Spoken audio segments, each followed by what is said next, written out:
यो केटाको 3D painting यति जबरजस्त छ कि जसले देख्छ त्यही अचम्म पर्छ। कहिले उसकी आमा डराउँछिन् कि घरको बीचमै खाल्डो कसरी बन्यो, त कहिले उसका बुबा सोध्छन् छोरा यो सर्प कहाँबाट आयो।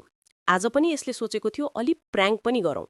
उसलाई थाहा भयो कि उसको साथी नयाँ स्कुटर लिएर यही बाटो हुँदै आउँदैछ। त्यसैले उसले बाटोको बीचमा नीलो रङले एउटा नक्कली नदी बनायो, माथिबाट सेतो रङले पानीका छालहरू पनि बनायो। यति रियल देखिने कि जसले देखे पनि तुरन्त ब्रेक लगाओस्। अब यो मास्टरमाइन्ड व्यक्तिले क्यामेरा अन गरेर छेउमा लुक्यो।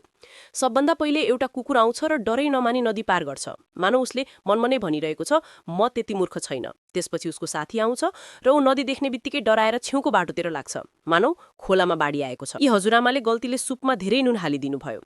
त्यसपछि उहाँले एउटा चलाख आइडिया लगाउनु भयो। उहाँले सुटुक्क नुनदानीको बिर्को अलि फुकालेर लुज बनाउनु भयो र हजुरबालाई अलिकति नुन थपिदिन लगाउनु भयो। तर जब उनले नुनदानी पक्रेर उल्ट्याउन साथ सबै नुन सिधै सुपमै खस्यो। अब हजुरआमाले रिसाएको नाटक गर्दै सबै बोझ हजुरबामाथि थोपर्नु भयो। बिचारा हजुरबा त